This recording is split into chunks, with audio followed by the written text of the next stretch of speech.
Good morning, this is Mayor Valensky with Driving Markets. Hope you're all well. Okay, so let's have a look at what is driving markets in the last day and what's going to be driving markets today. Today's President's Day in the States, just be aware of that. So some of the markets are either only open half day or closed. So when you trade, take that into consideration. So yesterday the markets in the US and Europe across the board and Asia jumped significantly on the back of the news that Russia was withdrawing some of its forces. As I mentioned yesterday, that the tensions have now dropped and therefore the markets had a relief rally and the markets jumped significantly. The Nasdaq, for example, jumped 2.78%. So you can see that as the Nasdaq, that is hypersensitive to interest rates and hypersensitive to any type of crisis worldwide. I am of the opinion that the Nasdaq this year is going to finish around about the 7,000 level, dropped by about 50%. I'm only one of the very rare and few individuals in financial markets that believe that's the case, but I do believe that the Nasdaq is going to fall this year by 50%, purely based on inflation and interest rates. I think we're out of control. For example, the producer price index in the States came in yesterday at 9.8%. That is huge. Now that's the producer price index, not the consumer price index.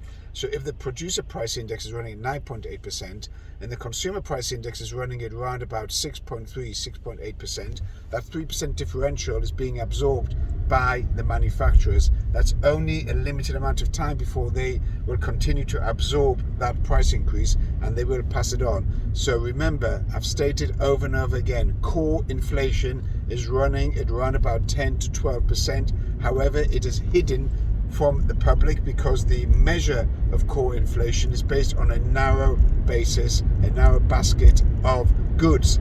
And that narrow basket of goods gives the indication of where inflation is at, which is distorted. It's completely and utterly wrong.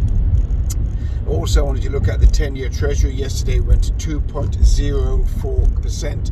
Remember, the 10-year Treasury, as I say every day, is a measure of where, or a guide of where the bond investors want, what level they want to receive on their investments. So if it's 2.04% on a 10-year Treasury, then you can expect interest rates in the States to, as I said before, to be between 2 and 2.5%, in the UK between 2 and 2.5%, and in Europe also at about 2 to 2.5%. So across the board, you expect interest rates by end of the year to be at that level.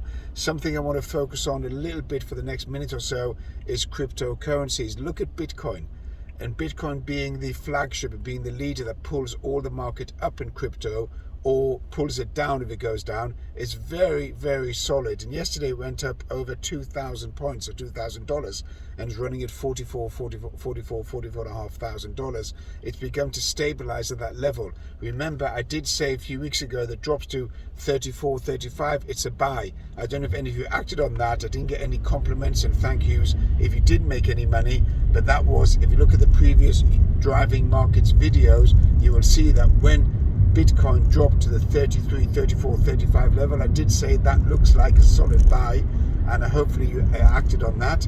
Again, it was only an opinion, so if it did go down further and you lost money, then it's one of those things. But I always like to praise myself when I get it right, and don't like to take criticism when I get it wrong. It's one of those things, having an ego. So going on to Bitcoin in the cryptos, it looks like they're setting up a solid base for further move forward, in my opinion.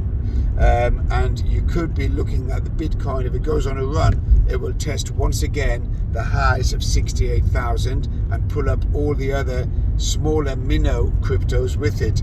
The one that I do like to follow, purely because of Elon Musk, is Dogecoin. I think it's a really interesting crypto to follow.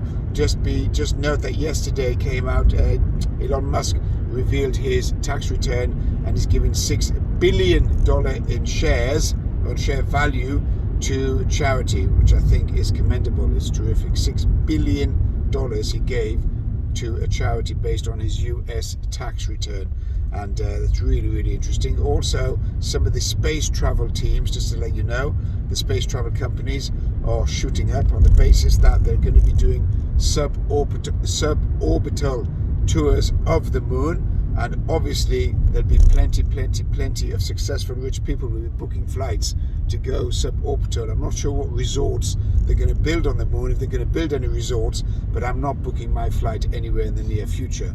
I'm not sure how customs control and border control is in the orbit or on the moon, but I'm not sure if there is or there isn't, but you never know. You might have a border control set up on the moon, so when you land, you have to pay some sort of entry tax or exit tax and duty free, and whatever the case may be.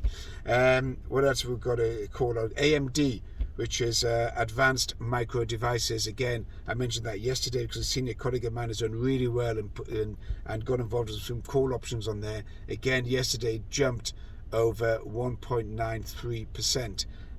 Great microchip, semiconductor chip manufacturer.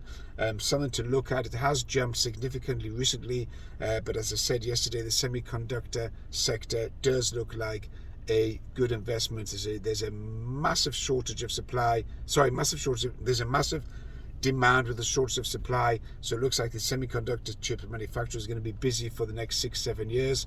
That is more or less it from myself, Mayor Walensky, Driving Markets. You can contact me on LinkedIn, on YouTube, pass a comment, subscribe, like, do something, show some activity. You can contact me on, can join Instagram, Walensky Mayor. I'm going to do an Instagram short video now of 1.5 minutes for those people who can't take 6-7 minutes of YouTube. And you can WhatsApp me if you so wish. All right, have a good day, be well, stay safe, and speak to you tomorrow.